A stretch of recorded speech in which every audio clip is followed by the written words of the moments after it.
Hello, listeners from Roy de Marie Vincent. Just back from a few days on the west coast of France in La Rochelle and Bordeaux. I'll mention that trip later, as well as bringing you up to date on the next chapter of The Conquest of the East and the book written by Eric Hersley. Obviously, the news this week has been the abandonment, the pulling out by Trump of the agreement with Iran. Now, no matter what we think of that in terms of its contribution or otherwise to world peace, what we can affirm is that it is meant to increase the price of oil. That said, somewhat amusingly, the oil price did drop off its very peak of 71 something on Thursday. So we think we'll have higher prices of oil in the medium term, but not very much beyond, so we say $80 at the most, because of several things. One is that the Saudis will intervene and expand their output, and they certainly don't want to see a higher price benefit Iran too much. And of course, we've still got the longer term issues I mentioned a week or two ago of a lot of production of shale oil in the United States and a slowing down in the growth, at least, of the demand for oil as the world gradually, very gradually, seeks to become less dependent on oil and its fuels for cars and what have you. An odd secondary effect of increasing oil prices is that the Americans will produce more shale oil, and along with the shale oil comes even more gas. And there's so much gas now that apparently oil companies in the shale business are reducing their gas prices to the point where they virtually have to give it away, at least there on the spot. There's so much gas around. So some of us are glad at least to have moved to gas heating here in Switzerland. The US dollar yield curve, to which I often make allusion, is now flatter apparently than for many years, i.e. the difference between the short end and the long end of the yield on government bonds is now very narrow. And that suggests that people are saying, well, okay, we better go for the long run because it's not going to go up much further. That basically is what it means, while the Fed, in the meantime, is talking about raising still further the short end. What it says, don't expect too much on the economy, don't expect too much on the stock market. It is time probably to move into those long end bonds, both corporate and government, since they won't go up much further in yield, and therefore you don't have much danger of dropping in value, while at the same time the stock market's far less interesting. I said I would mention my visit to La Rochelle, which is a beautiful old city, of course, a port city with lots of fortresses and history, including, of course, the fact that it was a capital for the Huguenots, who had such a bad time after the revocation of the Edict of Nantes, which gave them, of course, religious tolerance. Oddly enough, that will actually link in with some comments I'll make about the conquest of the East in Russia. Odd, isn't it, that we can link these things together, which seem so separate. Off the coast of La Rochelle is l'Île de Ré, and that was joined to La Rochelle by a wonderful bridge about 20 years ago, and that completely changed the nature of the Île de Ré. But it really is rather marvellous. It's somewhere where you can drive along and round it, and we did, but it also is a biker's paradise, lots of bikes for hire, and literally hundreds, if not thousands, of cyclists going round on their bike tracks, but crossing the roads every now and again, and you just don't drive fast on the Île de Ré for fear of running into cyclists.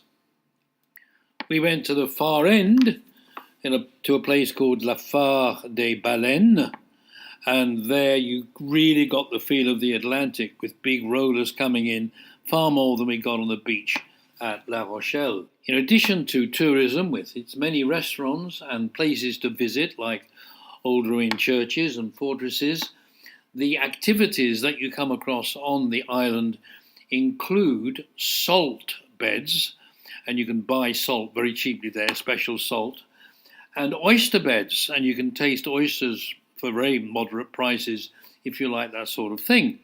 Somewhat surprisingly to me, they also have vineyards on the Ile de Ré, and their local wine is really not bad at all. Right, now my ramblings must now switch to the latest part of the book about the conquest of the East by Russia.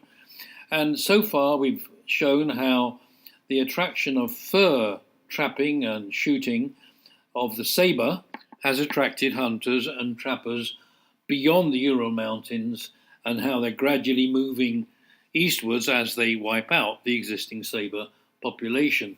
I've also explained how the Moscow government, particularly under Ivan the Terrible, was very anxious to get their hands and control on this trade, and this they did very successfully.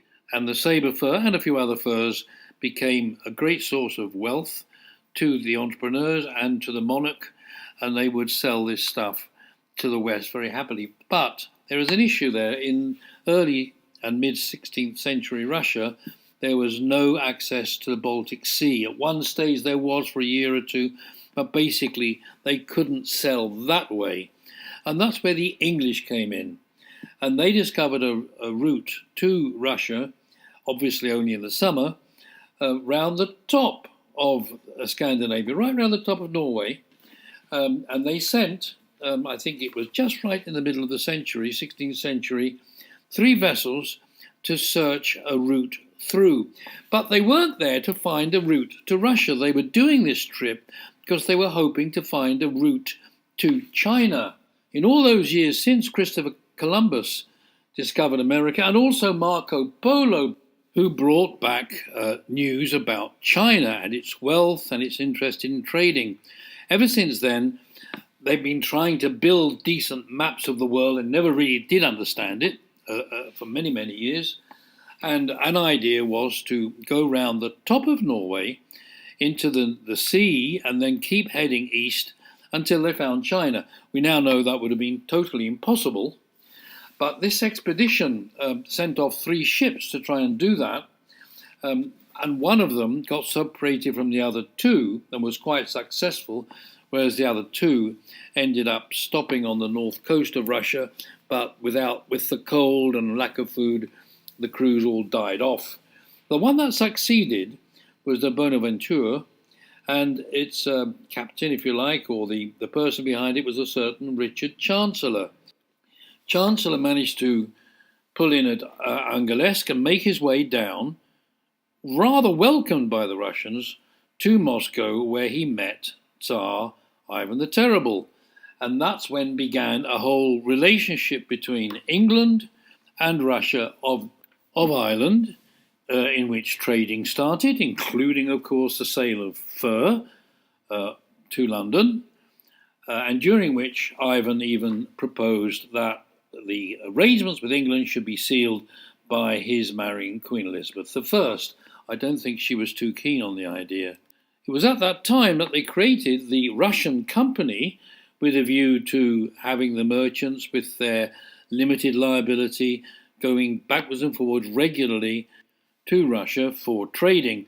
I have a small personal memory of the Russian Company because they built St. Andrew's, the Anglican church in Russia, which is still there to this day, although the actual Russia Company was folded up at the beginning of the 20th century. The English dominance of the trade with Russia did not last very long. It continued, but was easily overtaken, like many times overtaken, by the Dutch, who were much more willing to trade anything as distinct from England's wish only to trade what England made. The Dutch were traders from anywhere, and they brought what the Russians really needed, and brought back from Russia, of course, fur and other things that Russia could then make. They set up a big fair in the same northern city of Arkhangelsk, and rather left England way behind. Another country was interested in trading with Russia, namely France, but they came very late and did very poorly. One of the reasons they did so poorly, while Holland did so well, is that the Huguenots in France were great seafarers. Think of La Rochelle and where it is. And they were very much at the service of the Dutch. And once the Edict of Nantes was revoked, most of them fled France. They would have been massacred otherwise. And this service to the Dutch Republic, United Dutch Republic, went on under Huguenot leadership and helped the Dutch do even better, while the French didn't have the seafarers with the nous to pick up the business that would have been theirs had they not revoked the Edict of Nantes. A small thought about this international trade based very much on ships being financed by the merchants that wanted to sell stuff anywhere, but we're talking about Russia now, and bring stuff back in the same ships. It is said that it's the beginning of limited liability, because if you put money into a ship and you loaded it with cargo, yes, that was the risk you took, but you didn't take the risk of the whole thing going, and you could just put that limited part of your capital into financing a trip there and back. And the English apparently invented that system, and the Dutch picked it up and expanded it, but the French were much slower in getting the idea going of limited liability applied to this movement of ships, which has led to our modern capitalist society. So I'll pick up again that story with the conquest of the East next week, as well as, I hope, returning to some comments about how the finance markets are going. Speak to you then.